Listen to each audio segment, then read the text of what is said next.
नाइश्क असांजो कॾहिं बि झुकंदो भली ज़बानूं वढाए छॾ तूं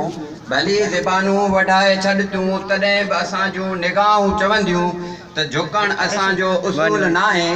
त झुकण असांजो उसूल नाहे ही बेकसी ऐं ज़िल्लतुनि जो निज़ाम तुंहिंजो क़बूल नाहे असीं त आहियूं सच जा पुॼारी सच खे असांजो सलाम आहे सच ई असांजो इमाम आहे। स्टेज ते वेठल क़ाबिल एहतराम हिन स्कूल जा शागिर्द साथियो अस्सलाम वालेकुम जीएसएन जी लतीफ़। अॼु हिते जेको मूं वेठे अवांजो ही टैलेंट ॾिठो ही जेका परफॉर्मेंस हुई या कंहिंजे लाइ त जस्ट एंजॉयमेंट हूंदी पर मूंखे इहो दिली सुकून पे मिलियो जॾहिं मूं ॾिठो पे त ही सिंध जा जेके मामार आहिनि ही जेको सिंध जो मुस्तक़बिल आहे त इहो सिंध जो मुस्तक़बिल केॾो रोशन आहे जॾहिं मूंखे हर नौजवान में हर नंढे ॿार में सिंध जो आईंदे जो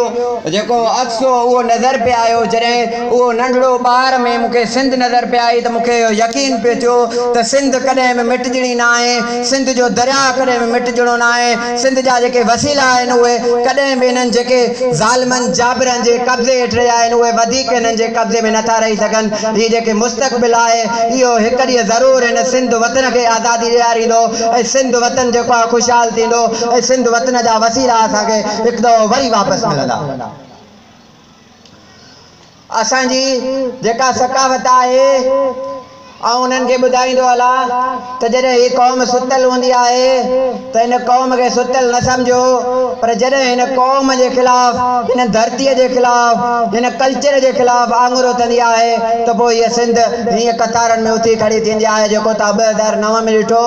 हिकु निजी टीवी चैनल जॾहिं सिंध जी सकावत ते यलगार कई त हीअ सिंध जा वारिस उथी खड़ा थिया ऐं उन्हनि खे ॿुधायऊं त सिंध का निंदड़की न आहे ऐं हीअ जेका सिंध जी सकावत आहे इहा का ईअं सकावत कोन्हे ही मोहन जो दड़ो जे वारिस जेके असीं 5 करोड़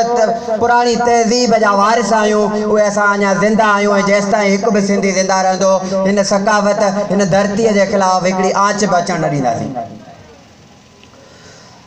तमामु बहितरीन प्रोग्राम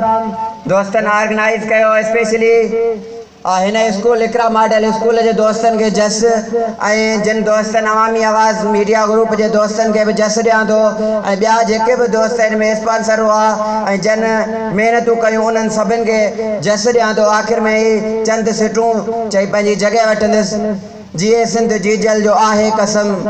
जिए सिंध जी जल जो आहे कसम त जेसीं आ सीनो ऐं सीने में दम थिए देश ख़ातिर जे सिर भी कलम साथ हलंदो रहे लाट बरंदी रहे। महिरबानी।